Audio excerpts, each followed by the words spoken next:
जी नमस्कार, मैं वीरेंद्र कुमार स्वागत करता हूं आपके अपने YouTube चैनल वीरेंद्र राज क्लासेस पर। तो बच्चे आज हम पढ़ते हैं सामान्य हिंदी में। हमारी क्लास में आज टॉपिक तीसरा स्टार्ट होगा बच्चे, जिसका नाम है समास यानी कि कंपाउंड। अब बच्चे यहाँ पहला क्वेश्चन उठता है कि समास का शाब्दिक अर्थ क्या होता है। तो अगर मैं बात करूं कि समास का शाब्दिक अर्थ, शाब्दिक अर्थ शाब्दिक अर्थ होता है संक्षेप, यानी कि किसी बात को छोटे में कहना बच्चे।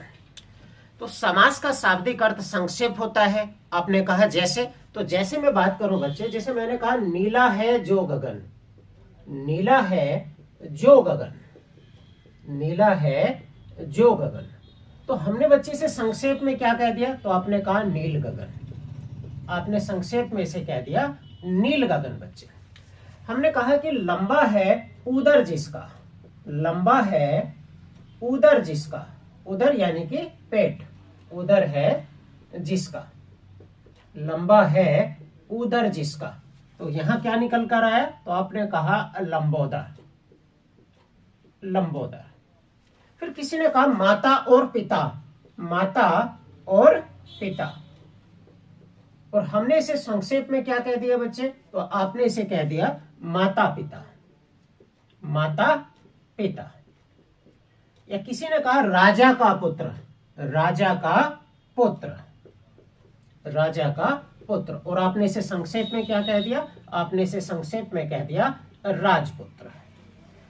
इसका मतलब क्या हुआ बच्चे? जैसा कि हमने बताया कि समास का शाब्दिक अर्थ होता है संक्षेप। क्या होता है? संक्षेप, यानी कि किसी लंबी चौड़ी बात को कम में कह देना बच्चे, इसे हम समास बोलते हैं, शाब्दिक अर्थ है।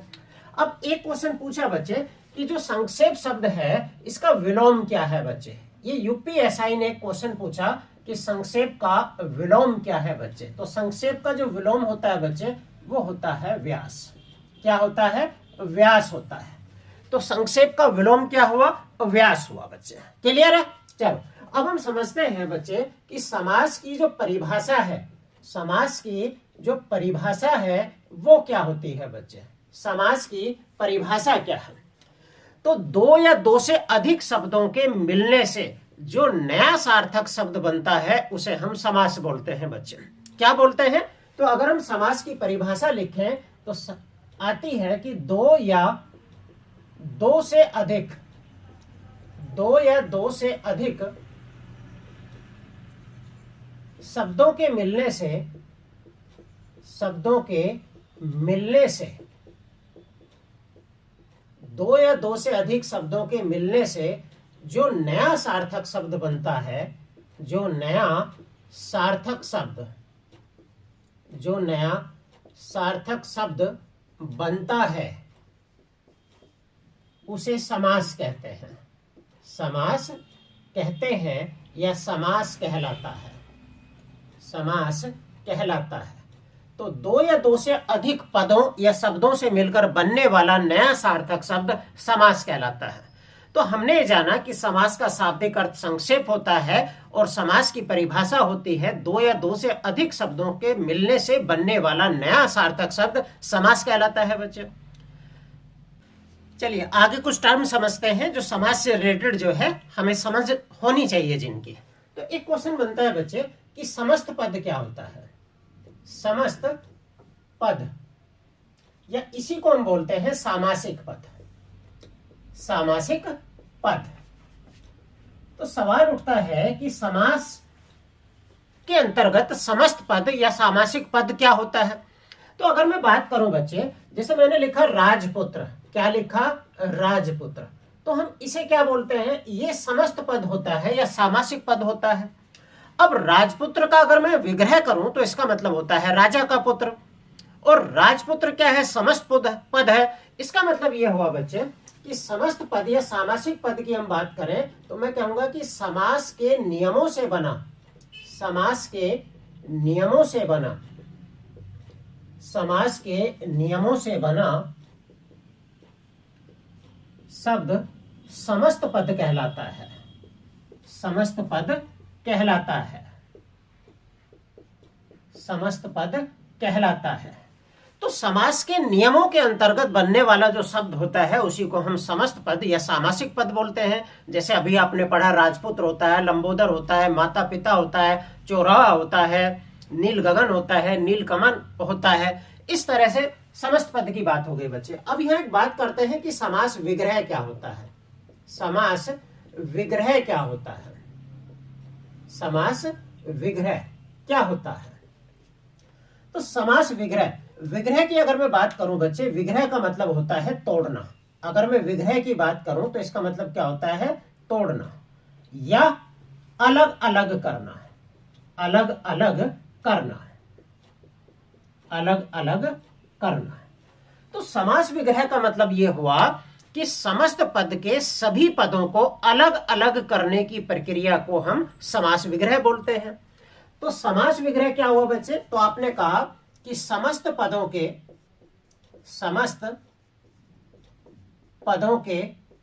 सभी पदों को अलग अलग किए जाने की प्रक्रिया को, अलग अलग किए जाने की प्रक्रिया को, किए जाने की प्रक्रिया को, किए जाने की प्रक्रिया को समास विग्रह कहते हैं। समास विग्रह कहते हैं। समास विग्रह कहते हैं। समझ गए बच्चे? स्क्रीनशॉट ले लो एक बार।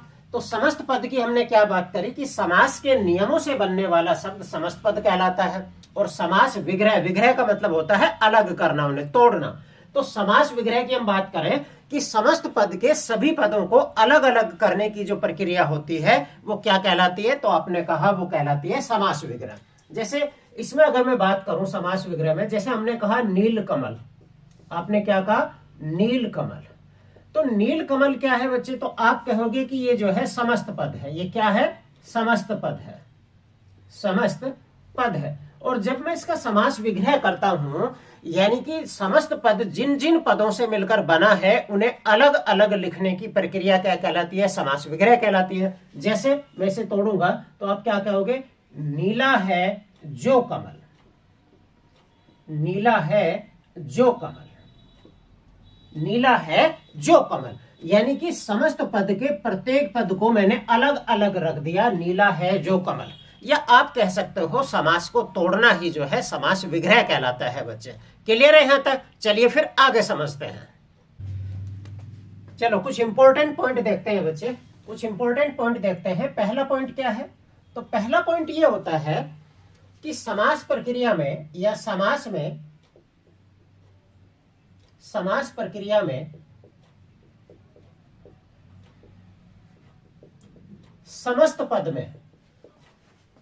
समस्त पद में प्राय दो पद होते हैं।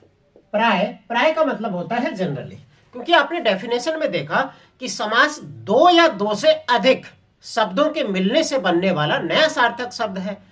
तो जनरली आप समास में देखेंगे वो दो पदों से बनकर बनता है। तो हम क्या करें कि समास प्रक्रिया में समस्त पद में प्राय दो पद होते हैं। प्राय दो पद होते हैं। दो पद होते हैं। पहले पद को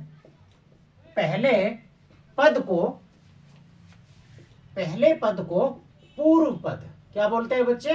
पूर्व पद, या इसी को हम बोलते हैं प्रथम पद या प्रथम पद। तो नोट करना बच्चे, पहले पद को हम क्या बोलते हैं? पूर्व पद या प्रथम पद बोलते हैं। तथा द्वितीय पद को, पहले पद को पूर्व पद या प्रथम पद तथा द्वितीय पद को उत्तर पद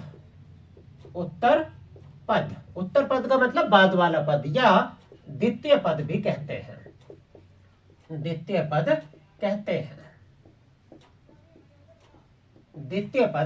हैं। अब मैं बात करूं, जैसे उदाहरण से समझते हैं। जैसे मैंने मान लो एक उदाहरण लिया, तो आपने कहा नील कमल। क्या कहा आपने? नील कमल।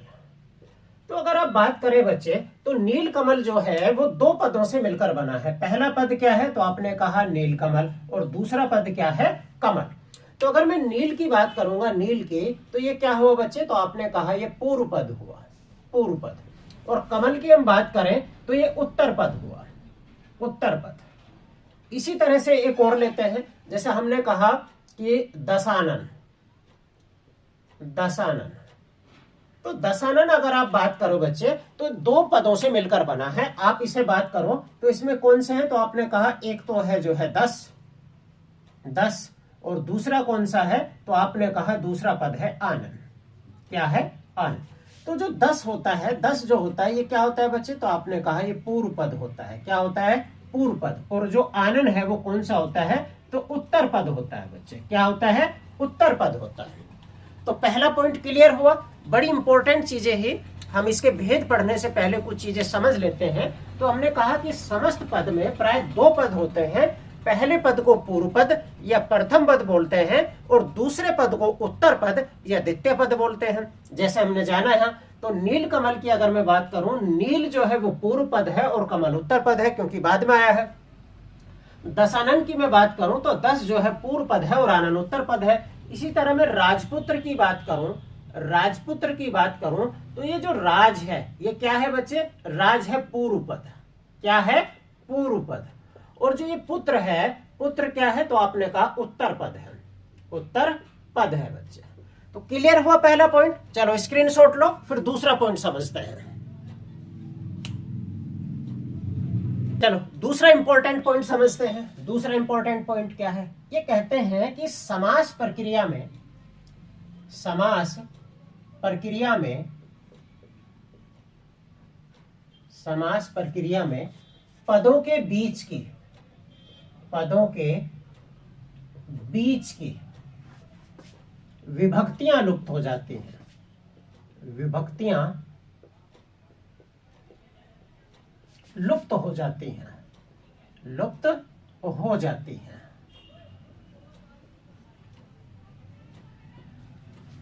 समास प्रक्रिया में पदों के बीच की जो विभक्तियां हैं वो लुप्त हो जाती हैं। लुप्त हो जाने का मतलब है कि गायब हो जाती हैं, गायब हो जाती हैं।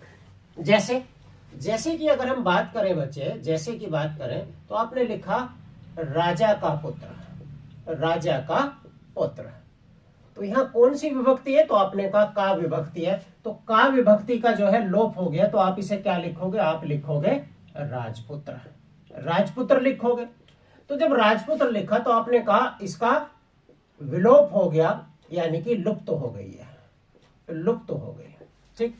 आपने कहा धन से हीन, धन से हीन। तो धन से हीन को जब आप जो है समस्त पद बनाओगे तो क्या लिखोगे, तो आप लिखोगे धनहीन, धनहीन। तो आपने कहा यहां से विभक्ति का लोप हो गया बच्चे, से विभक्ति का लोप हो गया। मैंने कहा मार्ग के लिए व्यय, मार्ग के लिए व्यय, व्यय। तो आपने क्या कहा यहां, मार्ग व्यय, यही तो कहा, मार्ग व्यय। तो यहां आपने देखा के विभक्ति का जो है लोप हो गया, तो इसका लोप हो गया नहीं बच्चे। तो दूसरा नियम आपने सीखा कि समास प्रक्रिया के दौरान जो पदों के बीच की विभक्तियां होती हैं वो लुप्त हो जाती हैं या गायब हो जाती हैं। क्लियर है बच्चे, स्क्रीनशॉट लीजिए, फिर तीसरे पॉइंट की तरफ आगे बढ़ते हैं। चलो तीसरा इंपॉर्टेंट पॉइंट देखते हैं।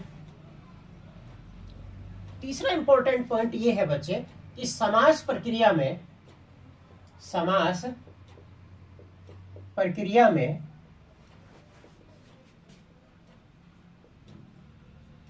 कुछ शब्दों में विकार आ जाता है। विकार का मतलब चेंज बोलते हैं, विकार या परिवर्तन बोलते हैं। विकार आ जाता है, विकार आ जाता है। तो समास प्रक्रिया में प्राय कुछ शब्दों में विकार आ जाता है। फिर आपने कहा विकार कैसे, तो जैसे बच्चे हम ये बोलते हैं, जैसे हमने कहा काठ की पुतली। क्या कहा, काठ की पुतली। जब आप इसे जो है समस्त पद बनाओगे तो क्या कहोगे आप इसे, तो आपने कहा कठपुतली, आप लिखोगे कठपुतली। तो आपने यहां देखा बच्चे, क्या देखा, तो आपने कहा यहां तो कट है और यही शब्द जो है यहां क्या हो गया, तो आपने कहा काट हो गया। तो आपने कहा कि आ कहां गया बच्चे, तो विकार आ गया नहीं आ गया। आपने कहा वहां लिखा काठ, काठ की पुतली, और यहां जब इसका समस्त पद बना है तो आपने कहा कठपुतली, तो आपने कहा कि विकार आ गया बच्चे, परिवर्तन आ गया जिसे आप कहते हो। जैसे हम बात करते हैं, जैसे हमने कहा राजा का पुत्र, राजा का पुत्र, और यहां हम क्या लिखेंगे उसे, तो आपने कहा राजपुत्र, राजपुत्र। तो देखो यहां क्या है राज, और यहां क्या है राजा, तो आपने देखा विकार आ गया, यानी कि परिवर्तन हो गया, परिवर्तन हो गया। या हम इस तरह से लिखते हैं घोड़े का सवार, घोड़े का सवार, या घोड़े पर सवार लिखा आपने, घोड़े का सवार। तो जब आप इसे लिखते हो तो क्या लिखते हो बच्चे, तो आपने लिखा घुड़सवार, यही लिखते हो ना, घुड़सवार। अगर मैं बात करूं यहां बच्चे, तो यहां क्या लिखा है, तो यहां लिखा है घोड़े, लेकिन जैसे ही इसका जो है समस्त पद बनाया तो यहां क्या लिखा, घुड़ लिखा, तो घोड़े से जो है घुड़ हो गया। तो आपने क्या कहा, कुछ शब्दों में विकार भी आता है। क्लियर है ये बात। तो सबसे पहले हमने क्या पढ़ा, सबसे पहले हमने ये देखा कि समास प्रक्रिया में जो समस्त पद होता है उसमें प्राय दो पद होते हैं, पहले पद को पूर्व पद और दूसरे पद को उत्तर पद बोलते हैं। दूसरा नियम हमने ये सीखा कि समास प्रक्रिया में जो है प्राय पदों के बीच की जो विभक्तियां हैं वो गायब हो जाती हैं, लुप्त हो जाती हैं।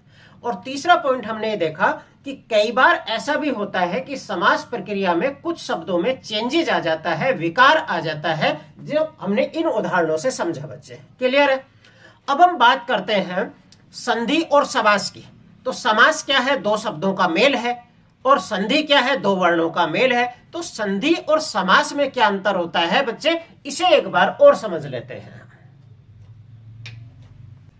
चलो अब हम संधि और समास में क्या अंतर होता है इसे समझने की प्रयास करते हैं बच्चे। तो संधि की अगर मैं बात करूं बच्चे, तो संधि में जो पहला आप पढ़ते हो तो क्या पढ़ते हो, संधि में क्या है, तो आपने कहा इसमें दो निकटवर्ती वर्णों का मेल होता है, इसमें दो निकटवर्ती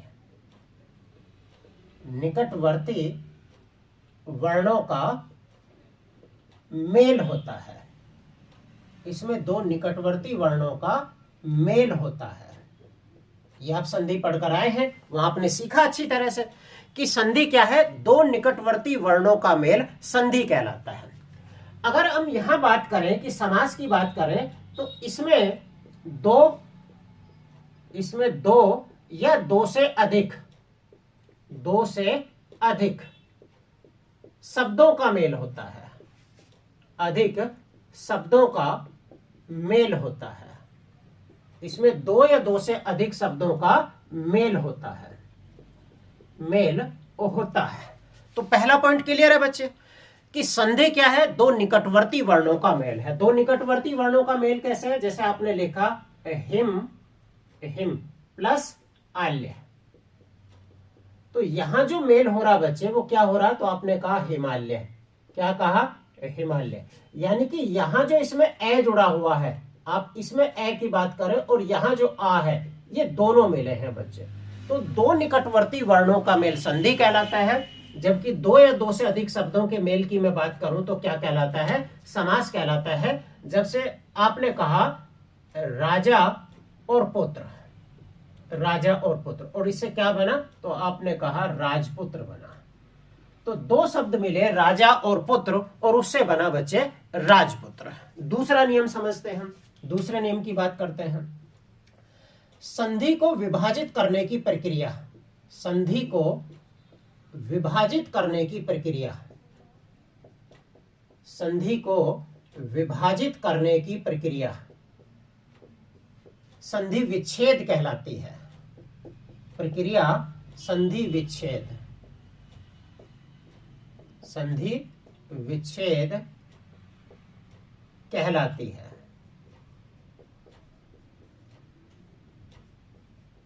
तो संधि को विभाजित करने की प्रक्रिया जो है वो संधि विच्छेद कहलाती है।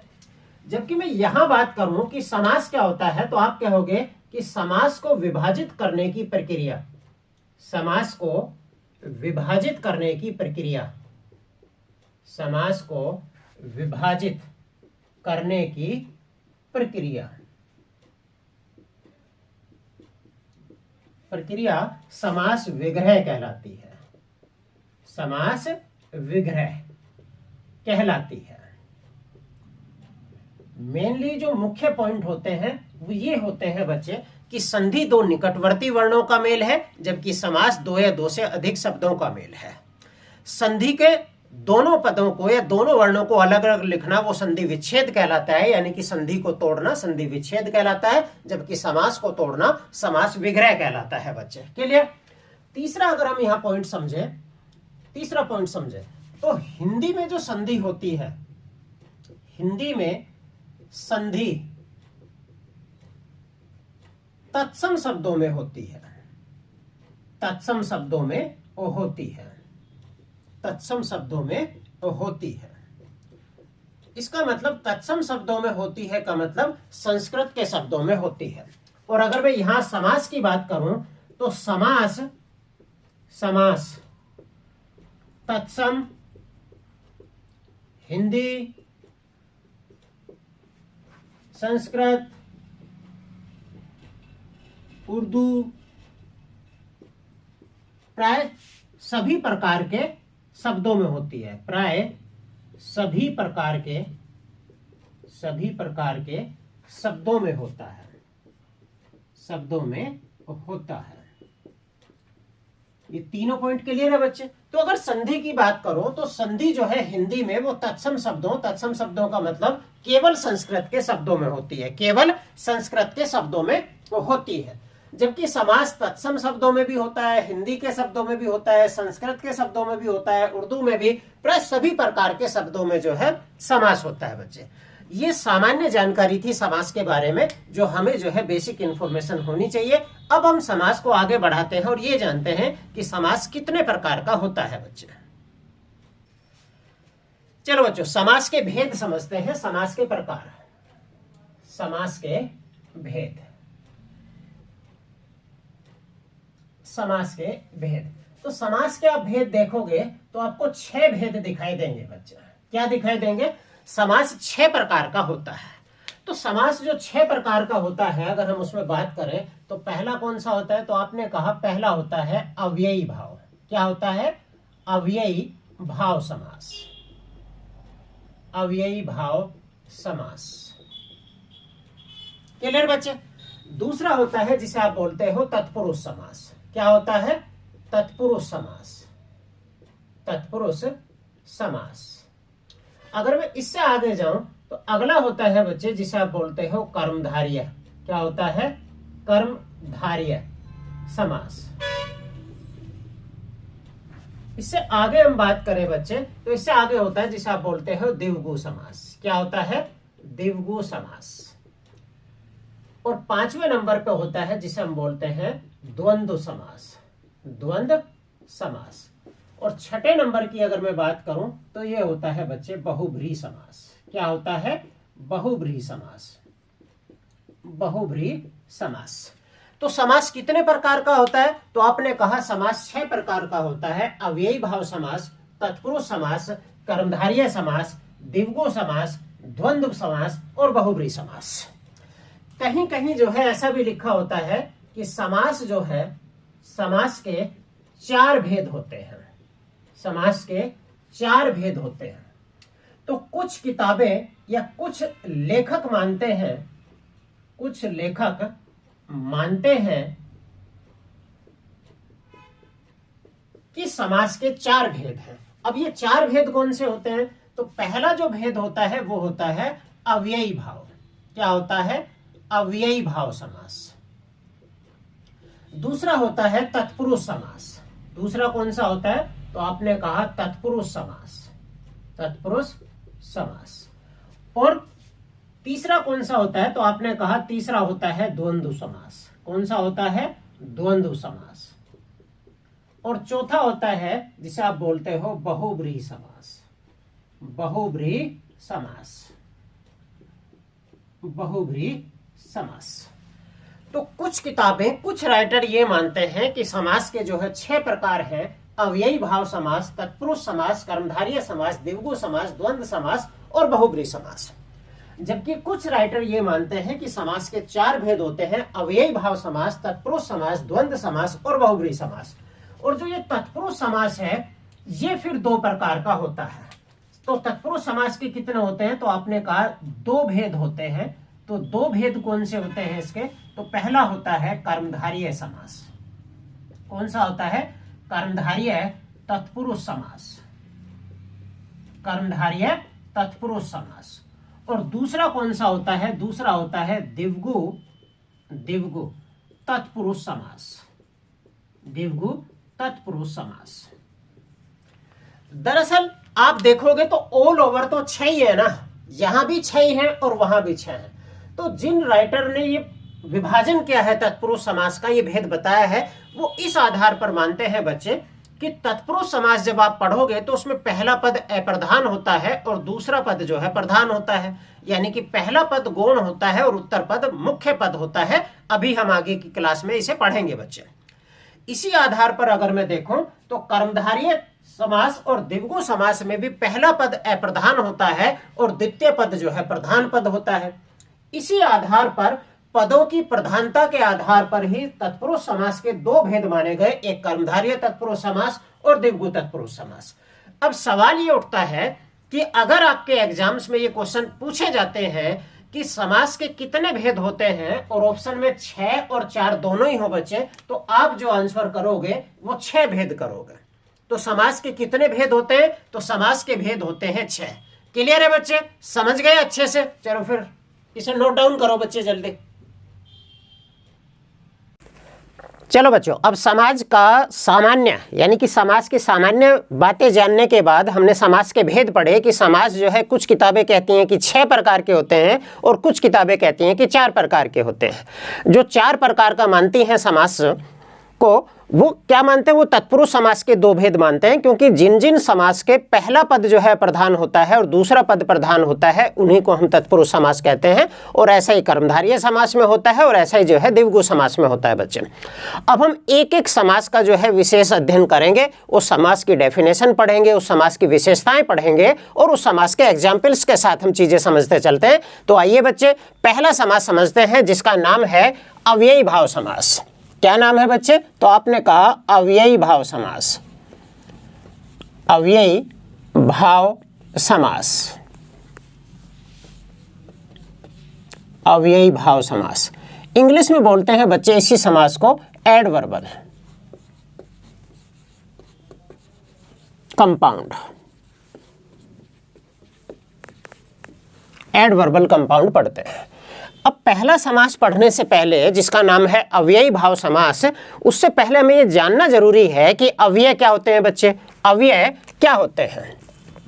तो अव्यय हम देखेंगे जब सामान्य हिंदी हम किसी भी एग्जाम्स के लिए तैयार करते हैं, वो चाहे उत्तर प्रदेश का कोई भी परीक्षा हो, वो चाहे यूपी SSS के तहत होने वाला कोई भी एग्जाम हो, या उत्तर प्रदेश कांस्टेबल की परीक्षा हो, या SSC GD का एग्जाम्स हो, या उत्तर प्रदेश SI के, यानी कि जिन जिन एग्जाम्स में हिंदी आती है उनमें एक टॉपिक होता है जो हमें पढ़ना पड़ता है, विकारी शब्द और अविकारी शब्द बच्चे, और उन्हीं में हम अव्यय पढ़ते हैं।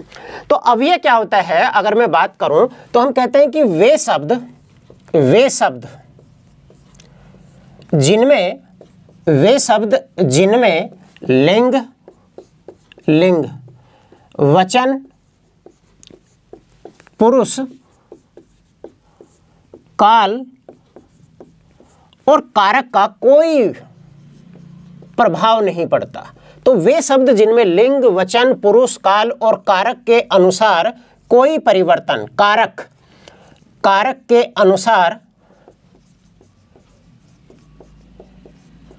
कोई विकार नहीं आता, कोई विकार नहीं आता। विकार का मतलब होता है बच्चे परिवर्तन यानी कि चेंज, आपने संधि में पढ़ा होगा, ठीक है।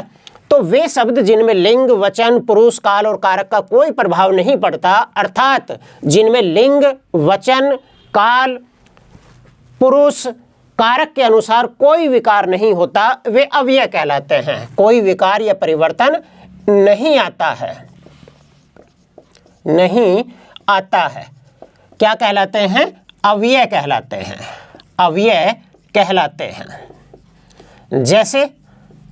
जैसे की बात मैं करूं, जैसे तो आपने कहा आज, क्या कहा? आज, इधर, किंतु, इसलिए, प्रति, इस तरह के जो शब्द होते हैं वो क्या कहलाते हैं बच्चे? वो कहलाते हैं अव्यय कहलाते हैं। तो अव्यय से आपने क्या जाना कि वे शब्द जिन पर न लिंग का कोई प्रभाव पड़ता है, न वचन का कोई प्रभाव पड़ता है, न काल का कोई प्रभाव पड़ता है, न कारक का कोई प्रभाव पड़ता है, न पुरुष का कोई प्रभाव पड़ता है। जैसे समझते हैं, जैसे कि ये टॉपिक हमें पढ़ना है, बस यहाँ थोड़ा सा जान लेते हैं जिससे हमारे समास का फंडा क्लियर हो जाए, उसका कंसेप्ट में हमें मदद मिले। जैसे मैंने कहा कि मैं आज दिल्ली जा रहा हूँ, दिल्ली जा रहा हूँ।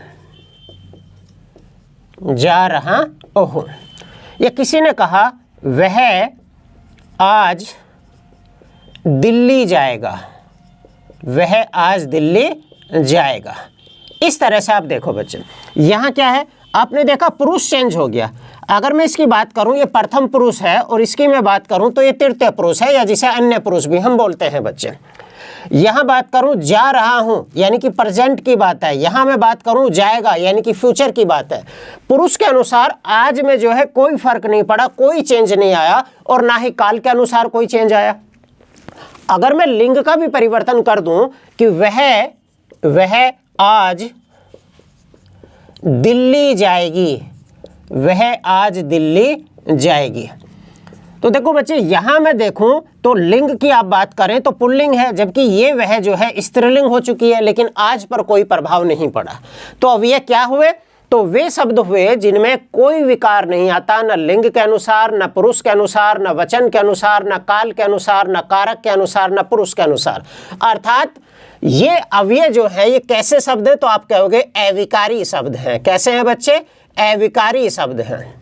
और अविकारी शब्द को ही हम अव्यय भी कहते हैं, जो 4 प्रकार के हम पढ़ते हैं, ठीक है बच्चे। और विकारी शब्द में भी हम पढ़ते हैं, तो ये अलग टॉपिक है जहां डिटेल में हम पढ़ेंगे। यहाँ हमारे अव्ययी भाव को, समास को समझने के लिए इतना काफ़ी है कि अव्यय वे हैं जिन पर किसी का भी कोई प्रभाव नहीं पड़ता। क्लियर है बच्चे? चलो नोट करो, फिर आगे बढ़ते हैं।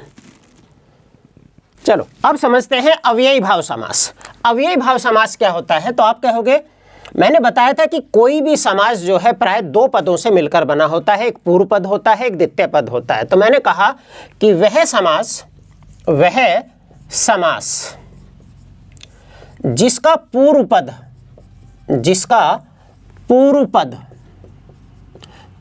को हम क्या कह सकते हैं बच्चे? प्रथम पद भी कह सकते हैं। प्रथम पद क्या होगा? तो आपने कहा अव्यय होगा। जिसका प्रथम पद जो है अव्यय तथा द्वितीय पद तथा उत्तर पद कह लीजिए उसे, या इसी को हम क्या कहते हैं? द्वितीय पद या दूसरा पद, संज्ञा, या कहीं कहीं आप देखोगे तो विशेषण भी होता है। संज्ञा या विशेषण होता है। तो वह समास जिसका पूर्व पद अव्यय होता है और उत्तर पद संज्ञा या विशेषण होता है, मेनली आप देखोगे मैक्सिमम तो आपको पूर्व पद जो है संज्ञा दिखाई देगा। इसमें कुछ अपवाद भी होते हैं जब पहला पद जो है संज्ञा विशेषण हो जाता है बच्चे, ठीक है। अब एक बात और बच्चे, तो हमने कहा जो भी समास होता है, यानी कि अव्ययी भाव समास की हम बात कर रहे हैं, जब अव्ययी भाव समास, तो जब अव्ययी भाव समास की बात कर रहे हैं तो यहाँ 2 चीजें आई कि हर समास के प्राय 2 पद होते हैं। एक पद होता है पूर्व पद, क्या होता है बच्चे? पूर्व पद। और दूसरे पद को हम क्या बोलते हैं? तो उसे हम बोलते हैं उत्तर पद बच्चे। क्या बोलते हैं? उत्तर पद। जो पूर्व पद होता है वो इसमें क्या होता है बच्चे? तो आपने कहा अव्यय होता है, अव्यय होता है। और उत्तर पद जो होता है वो या तो संज्ञा होता है या वो विशेषण होता है। अगली चीज बच्चे ध्यान से, बहुत क्वेश्चन पूछते हैं। अगर मैं बात करूं बच्चे, जो पूर्व पद होता है बच्चे, जो पूर्व पद होता है वो क्या होता है? वो प्रधान पद होता है बच्चे। क्या होता है? प्रधान पद होता है, या इसी को हम बोलते हैं कि मुख्य पद होता है बच्चे, मुख्य पद होता है। अगर मैं उत्तर पद की बात करूं बच्चे, तो ये अप्रधान पद होता है। क्या होता है? अप्रधान पद होता है, या मैं इसी को कहूं तो बच्चे क्या होता है? गौण पद होता है। ये बच्चे बहुत इंपॉर्टेंट क्वेश्चन पूछा जाता है कि किस समास का पूर्व पद प्रधान होता है, तो आपका आंसर होगा अव्यय का पूर्व पद प्रधान होता है। जब हम तत्पुरुष पढ़ेंगे, हम जो है कर्मधारय पढ़ेंगे, हम द्विगु समास पढ़ेंगे तो उसमें हम पढ़ेंगे कि उसमें जो है पूर्व पद जो है प्रधान होता है जबकि द्वितीय पद प्रधान होता है। जब हम द्वंद्व समास पढ़ेंगे तो उसमें पढ़ेंगे कि उसका ना तो पूर्व पद ना ही द्वितीय पद प्रधान होता है, उसके दोनों ही पद प्रधान होते हैं बच्चे। और जब हम बहुब्रीहि समास पढ़ेंगे तो उसमें हम ये जानेंगे कि उस समास का ना तो पहला पद ना दूसरा पद बल्कि कोई तीसरा ही पद आकर प्रधान हो जाता है बच्चे। तो कई बार हमसे ऐसा भी क्वेश्चन पूछ लेते हैं कि इनमें से कौन सा समास अलग है, तो वो इस तरह पे ऑप्शन सेट करता है कि 3 का जो है कोई पूर्व पद प्रधान होगा या द्वितीय पद प्रधान होगा और किसी एक का दूसरा पद प्रधान होगा। क्लियर है बच्चे? तो हमने ये जाना कि अव्ययी भाव समास का जो पहला पद होता है वो अव्यय होता है जबकि दूसरा पद संज्ञा या विशेषण होता है बच्चे। और मैंने कहा कि अव्ययी भाव समास का जो पहला पद होता है वो अव्यय और उत्तर पद जो है संज्ञा या विशेषण होता है। अगर मैं बात करूं पूर्व पद प्रधान पद कहलाता है या इसी को हम मुख्य पद बोलते हैं, और उत्तर पद जो है प्रधान पद या इसी को हम गौण पद बोलते हैं। अब एक बहुत इंपॉर्टेंट बात आपको यही समझनी है बच्चे कि जब वो शब्द बन जाएगा, जैसे मैं बात करूं, मान लो बच्चे मैंने कहा जैसे अभी हम और भी बहुत सारे एग्जाम्पल समझेंगे, वो तीसरी बात समझाने के लिए मुझे एक एग्जाम्पल से लेना होगा। जैसे मैंने कहा प्रति, क्या कहा बच्चे? प्रतिदिन। तो अगर मैं बात करूं बच्चे प्रतिदिन की, तो ये क्या हुआ? तो आपने कहा सर ये तो पूर्व पद हुआ, तो ये पूर्व पद जो है बच्चे किसकी तरह काम कर रहा? तो आपने कहा अव्यय की तरह काम कर रहा। बच्चे किसकी तरह काम कर रहा? अव्यय की तरह काम कर रहा। और बच्चे आपने पूछा कि सर दिन क्या है फिर? तो दिन क्या है बच्चे? ये संज्ञा की तरह काम कर रहा बच्चे, यानी कि ये अव्यय और संज्ञा का मेल हो सकता है या अव्यय और विशेषण का मेल हो सकता है। लेकिन बच्चे जब ये सारा जो है कंप्लीट बन जाता है, ये सारा जो होता है बच्चे, ये टोटल पूर्व पद और द्वितीय पद दोनों मिलकर किसकी तरह काम करते हैं? तो बच्चे आपने आंसर होगा ये क्रिया विशेषण की तरह काम करता है। बच्चे किसकी तरह काम करता है? क्रिया विशेषण की तरह काम करता है। इंग्लिश में आप देखो एडवर्ब, और एडवर्ब क्या होता है बच्चे? क्रिया विशेषण। क्रिया की विशेषता बताने वाले शब्दों को हम क्रिया विशेषण बोलते हैं। तो क्लियर है बच्चे? कौन सा समास क्रिया विशेषण की तरह काम करता है? तो आपका आंसर होगा अव्ययी भाव समास क्रिया विशेषण की तरह काम करता है, जिसका पूर्व पद जो है अव्यय होता है और द्वितीय पद जो है संज्ञा की तरह काम करता है। बच्चे क्लियर है? चलो इसका स्क्रीनशॉट लीजिए, फिर मैं एग्जाम्पल समझाता हूं इसके। चलो बच्चों अब देखते हैं अव्ययी भाव समास के उदाहरण। तो देखो बच्चों, अगर मैं बात करूं पहले पहचान की, तो ऐसा माना जाता है कि अव्ययी भाव समास में जो पहला पद होता है वो बहुत सारे में अनु दिखाई देता है। जैसा आप इसमें देख रहे हो बच्चे, अनुकूल देख रहे हो, अनुसार देख रहे हो बच्चे। बहुत सारे शब्दों में आपको क्या दिखाई देगा? पहला शब्द आ दिखाई देगा। अगर हम जनरली पेपर की बात करें, क्वेश्चन ज़्यादा टफ ना आए, मॉडरेट लेवल का भी आए और आसान भी आए, तो बच्चे यही इसी ट्रिक से हमारा मैच हो जाता है। अगर किसी शब्द का यानी कि पहला पद जो है अनु हो या आ हो या प्रति हो या भर हो या यथा हो या हर हो, तो हम कहते हैं कि वो अव्ययी भाव समास होता है बच्चे। फिर मैं रिपीट करता हूं, अगर किसी समास का पूर्व पद जो है अनु हो, आ हो, प्रति हो, भर हो, यथा हो, हर हो, तो वो अव्ययी भाव समास माना जाता है बच्चे। जिसके उदाहरण देखते हैं हम। अगर मैं उदाहरण की बात करूं तो आपने कहा प्रतिदिन बच्चे, प्रतिदिन, तो आपने देखो पहला शब्द क्या है बच्चे? तो आपने कहा प्रति, और हमें पता है, ये हम पहचान या ट्रिक कर चुके हैं कि जिस समास का पूर्व पद प्रति होता है वो अव्ययी भाव समास कहलाता है। अब यहाँ प्रति भी देखें बच्चे, तो प्रति क्या है? अव्यय है, और दिन क्या है बच्चे? संज्ञा है। अगर मैं यहाँ बात करूँ यथाशक्ति यानी कि शक्ति के अनुसार, तो शक्ति के अनुसार क्या कहा होता है? यथा क्या है बच्चे? अव्यय है, और शक्ति क्या है? शक्ति एक संज्ञा है, यानी कि किसी का नाम है। अगर शक्ति आप बात करो, किसी का भी नाम हो सकता है, कोई वस्तु हो सकती है, कोई व्यक्ति हो सकता है, कोई स्थान हो सकती है, कोई अवस्था हो सकती है, कोई शारीरिक संरचना हो सकती है, कुछ भी हो सकता है। यहाँ देखो बच्चे, तो हमने कहा आमरण। आमरण क्या होता है? मरने तक, जब तक मरेंगे नहीं तब तक आमरण अनशन आपने सुना होगा। यहाँ देखो बच्चे अनुरूप, तो अनु शब्द दिखाई दे रहा पहले, यथाक्रम, यथा दिखाई दे रहा, भरपेट, भर वाले भी होता है बच्चे, भरपेट, ठीक है। यहाँ देखो यथोचित, उसने भरपेट खाना खाया, लड़की ने भरपेट खाना खाया, वह भरपेट खाना खाएगी, ठीक। तो किसकी विशेषता बताता है? क्रिया विशेषण की तरह काम करता है। यहाँ हम देखें यथोचित, आप देखो संधि विच्छेद हो रहा है, यथा प्लस उचित, यथोचित। यहाँ देखें बच्चे, तो आपने कहा प्रतिमान, और अभी हमने पढ़ा है कि अगर किसी शब्द का जो पूर्व पद है वो प्रति है तो क्या माना जाता है? तो आपने कहा वो माना जाता है अव्ययी भाव समास। बच्चे देखो आजन्म, अगर किसी शब्द का पूर्व पद जो है आ है तो वो भी क्या माना जाता है? अव्ययी भाव समास होता है। अनुकूल, अनु प्लस कूल, बेशर्म, तो यहाँ देखो बेशर्म, आपने देखा होगा बेशब्द, आपने प्रत्यय उपसर्ग आप पढ़ते हो, ये काम करते हैं, उपसर्ग की भी तरह काम करते हैं बच्चे ये, ठीक है, तो उपसर्ग भी होते हैं ये। तो यहाँ देखोगे बेकाम, मन माना। अब बच्चे बहुत सारे बच्चे इसमें क्या काम करते हैं, याद रखना, इसमें करते हैं मन से माना। तो मन माना क्या होता है, मन से माना। अब से तो विभक्ति हो जाएगी ना, और जिस समास में विभक्ति का लोप हो जाएगा वो तो तत्पुरुष समास हो जाएगा, जबकि मनमाना का सही अगर मैं विच्छेद करूं तो इसका होता है मन के अनुसार। तो मनमाना का क्या होता है, मन के अनुसार। तो मनमाना में अगर कभी समास पूछे तो आपका कौन सा होगा बच्चे, अव्ययी भाव समास होगा। यथेष्ट, यथा प्लस ईस्ट। यहाँ देखो प्रतिकूल, प्रति प्लस कूल, उप प्लस कूल, तो उप भी आता है यहाँ, अगर आप लिखना चाहो तो उप भी मान सकते हो। यथार्थ, दिनानुदिन, दिनानुदिन, दिन के बाद दिन, इसका मतलब होता है दिन के बाद दिन, दिन प्लस अनु प्लस दिन, दिन के बाद दिन। समक्ष, सम प्लस अक्ष, तो सम प्लस अक्ष क्या होता है, आंखों के सामने। यहाँ देखो परोक्ष, परोक्ष बच्चे। प्रत्यंग, प्रति प्लस अंग। आपाद मस्तक, आपाद मस्तक का मतलब पैर से लेकर मस्तक तक, आपाद मस्तक। आ प्लस पाद प्लस मस्तक, आ प्लस पाद प्लस मस्तक। यथा संभव, यथा प्लस संभव। तो क्लियर, समझ में आया बच्चे अब ये भाव समास। चलो इसका स्क्रीनशॉट लो बच्चे, स्क्रीनशॉट लो इसका।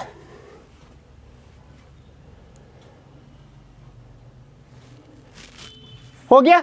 चलो अब हमने समास की जो है ये पढ़ लिया कि उसका शाब्दिक अर्थ क्या होता है, समास की जनरल चीज़ें पढ़ ली, समास और संधि में क्या अंतर होता है ये पढ़ लिया, समास के कितने भेद होते हैं हमने ये जान लिया, और समास का पहला भेद हमने अव्ययी भाव समास समझा, उसकी विशेषता, उसकी डेफिनेशन, उसकी ट्रिक अप्रोच, उसके उदाहरणों के साथ हमने देखा बच्चे। अगले समास हम अगली क्लास में पढ़ेंगे बच्चे। जो बच्चे इस चैनल पर नए हो वो चैनल को सब्सक्राइब जरूर कर ले, और साथ में जो बेल आइकन दिया हुआ है बच्चे उसे प्रेस जरूर करें, ताकि इस चैनल पर अपलोड होने वाली किसी भी वीडियो की इंफॉर्मेशन आप तक पहुंच सके बच्चे। अगर आपको हमारी वीडियो पसंद आ रही हो तो लाइक करना ना भूलें, और बच्चे वीडियो को शेयर भी कर दिया करें ताकि और बच्चों तक इसकी पहुंच बन सके बच्चे। और अपना अमूल्य जो है, आप कह सकते हो अमूल्य योगदान कह सकते हो, अमूल्य हमें सलाह कह सकते हो, मशवरा कह सकते हो, वो कमेंट के रूप में ज़रूर छोड़े बच्चे। तो चलिए फिर अगली क्लास में अगले समास के साथ मिलते हैं, तब तक के लिए जय हिंद मेरे प्यारे बच्चों।